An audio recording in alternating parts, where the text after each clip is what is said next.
नमस्कार। विजयी वीर विशेष India party की तरफ से मैं अमनप्रीत सिंह राय ये संदेश लेकर उपस्थित हूं। इस वीडियो के द्वारा मैं आप लोगों के साथ विजयी वीर विशेष इंडिया पार्टी की किसानों के को लेकर जो एक धारणा है उसका एक अंश आपके सामने उपस्थित करना चाहता हूं। वैसे तो हिंदुस्तान में किसानी के साथ बहुत सी समस्याएं जुड़ी हुई हैं, लेकिन इस वीडियो में मैं सिर्फ उन समस्याओं में से एक समस्या का समाधान बताने जा रहा हूं, और ये समाधान विजयी वीर विशेष इंडिया पार्टी की नीतियों का ही एक हिस्सा होगी। कोई भी इंसान काम करता है इसलिए कि उसे आमदनी हो जो उसे अपना घर चलाने के लिए चाहिए। किसानी के साथ सबसे बड़ी प्रॉब्लम ये है, सबसे बड़ी समस्या ये है, साल में 2 बार जब किसान अपना अनाज, अपना गेहूं लेकर बाजार में पहुंचता है उसे बेचने के लिए, तो ना तो उसे सरकार की तरफ से कोई सहायता मिलती है और ना ही जो व्यापारी वर्ग है वो उसे ईमानदारी के साथ उसका मेहनताना देने को तैयार होता है। हर साल बाजार में गेहूं आता है, अनाज आता है। इस साल भी आया है, अगले साल भी आएगा। सरकार ने पिछले साल भी खरीदा था, इस साल भी खरीदेगी, और उसे सरकार को अच्छी तरह से मालूम है कि अगले साल भी उसे खरीदना होगा। लेकिन फिर भी जब जब किसान अनाज लेकर साल में 1 बार नहीं 2 बार मंडी में आता है, 2 बार बाजार में आता है, उसे दर दर की ठोकरें खानी पड़ती है। कारण क्या है उसका? पॉलिसी, जो नीति है, नीति में खोट है। समाधान क्या है इसका? एफडीआई जो हिंदुस्तान को बेचने का तरीका है वो समाधान नहीं है। उसमें सभी को नुकसान होगा। जो व्यापारी वर्ग आज किसान को उसकी मेहनत का असली मुआवजा, असली फल देने को तैयार नहीं है, वो सारे का सारा व्यापारी वर्ग सफाचट हो जाएगा अगर एफडीआई आ गई। लेकिन क्या उससे किसानों को फायदा होगा? नहीं होगा। जब तक बाजार में दूसरे व्यापारी लोग होंगे तब तक विदेशी कंपनियां किसान को हल्का सा बेहतर मुनाफा देकर उन व्यापारियों को बाजार से निकाल बाहर करेगी। और जैसे ही वो व्यापारी वर्ग बाजार से बाहर निकल जाएगा, किसानों की हालत फिर पहले जैसी ही हो जाएगी। इस समस्या का समाधान एफडीआई नहीं है। किसानों को अगर सबसे ज्यादा जरूरत है, ऐसा नहीं कि हमारे हिंदुस्तान में सरकारी ऑर्गेनाइजेशंस नहीं हैं, सरकारी दफ्तर नहीं हैं जो किसानी के साथ व्यापार नहीं करती है। फूड कॉरपोरेशन है हिंदुस्तान में, लेकिन होता क्या है, किसान जो अनाज मंडी में लेकर आता है उसके खरीदार 2 तरह के हैं। एक खरीदार जो विदेशी खरीदार है, जो हम अपने देश की पैदावार विदेश में बेच सकते हैं, और दूसरा खरीदार हमारे हिंदुस्तान का अपना खरीदार है, घरेलू खरीदार है। हिंदुस्तान का किसान जो अनाज पैदा करता है वो इन दोनों खरीदारों की ज़रूरतों को पूरा करने के लिए करता है। लेकिन उसे मुनाफा क्यों नहीं होता? क्योंकि सरकार के अच्छे से पॉलिसी चाहे बना दे, लेकिन सरकार उस पॉलिसी पर काम नहीं करती। किसान का अनाज जो बाजार में पड़ा है उसे वक्त पर उठाते नहीं है। किसान को मजबूरी में दूसरे व्यापारों को, जो उसे गिद्धों की तरह निचोड़ते हैं, कम दामों पर बेचना पड़ता है। जरूरत है हमें एक ऐसी संस्था की जिसे हम विचोला कहते हैं, मिडिलमैन कहते हैं, बीच का आदमी, वो बीच का आदमी खत्म करते।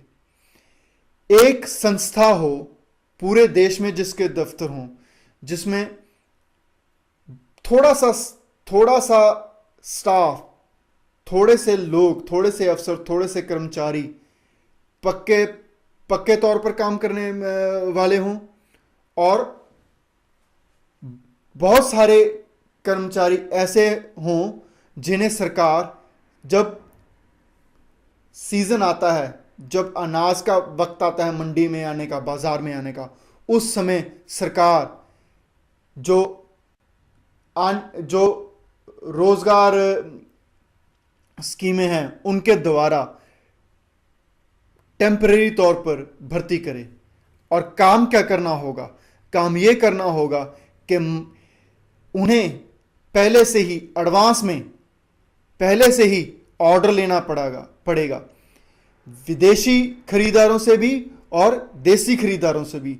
जो व्यापारी हिंदुस्तानी हैं और जिन्हें अनाज चाहिए अगले सीजन में, उन्हें इसी सीजन में बताना होगा पहले से ही कि हमें इतना अनाज चाहिए।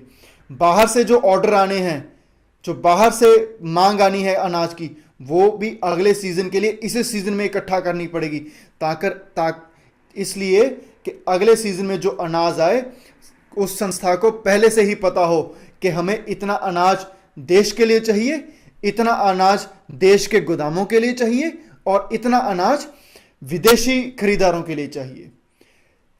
और मान लीजिए कि जो अनाज पैदा हुआ है एक सीजन में और बाजार में आया है, मान लीजिए एक किसान 10 बोरी अनाज लेकर आया है, तो जो कुल मिलाकर जो पूरी मांग है बाजार की, अगर उसे 100% मान लिया जाए और हम ये सोचें कि उस 100% में से 50% अनाज हिंदुस्तान की जनता के लिए चाहिए, 20% अनाज चाहिए देश के गोदामों में रखने के लिए ताकि बुरे वक्त पे काम आ सके, और 30% अनाज ऐसा है जो हमने बाहर भेजना है। तो हर किसान जो 10 बोरी लाता है उसे 3 बोरी का पैसा विदेशी खरीदारों के हिसाब से मिलना चाहिए, और 5 बोरियों की कीमत उसे लोकल जो देसी खरीदार हैं उनके रेट के हिसाब से मिलना चाहिए, और जो 2 बोरियां बाकी बचती हैं उनका पैसा उसे उस हिसाब से मिलना चाहिए जिस हिसाब से सरकार ने नियत किया है कि हम कम से कम इतना पैसा देंगे। तो कोई भी किसान, चाहे बहुत बड़ा किसान है चाहे छोटा किसान है, वो जितना भी अनाज लेकर आएगा, वो जिस फीसदी में वो अनाज चाहिए देसी खरीदार के लिए, विदेशी खरीदार के लिए और गोदामों के लिए, उस फीसदी से उसके जो कुल पैदावार है उसके हिस्से करके उसे उस हिसाब से पैसा मिलना चाहिए।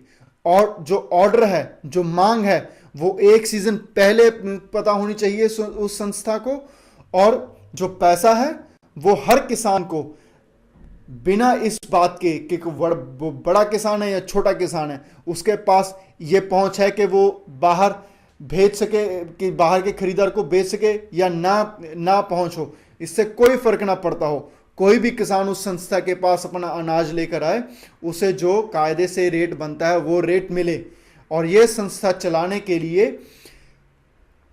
हर शहर में हर डिस्ट्रिक्ट में ये संस्था को चलाने के लिए कुछ पक्के तौर पर रखे हुए मुलाजिम होने चाहिए, और ज़्यादातर मुलाजिम वो होने चाहिए जो रोजगार संस्थाओं में जो बेरोजगार कॉलेज से पास होने वाले छात्र छात्राएं हैं, जो अपना नाम जाकर दर्ज कराते हैं कि हमें रोजगार भत्ता चाहिए या रोजगार चाहिए, उन लोगों को कच्चे तौर पर सीजन के लिए भर्ती किया जाए ताकि उन लोगों को काम का तजुर्बा भी हो, उन्हें थोड़ी सी कमाई भी हो, और सरकार पर पक्के मुलाजिम को खर्चा भी ना पड़े।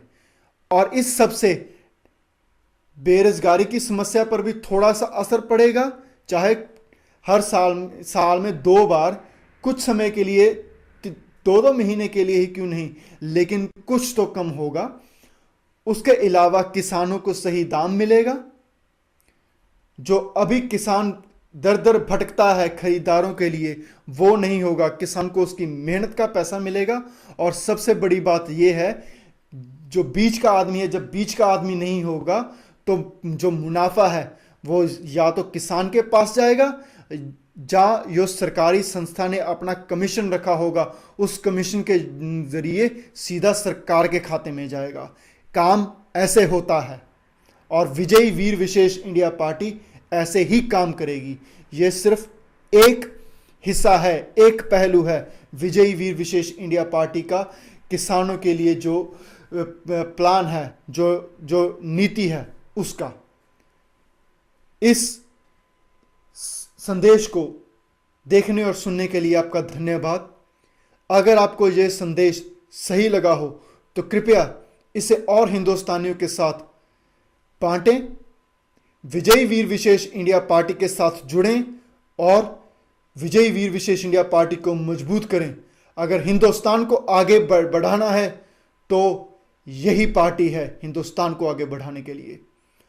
धन्यवाद।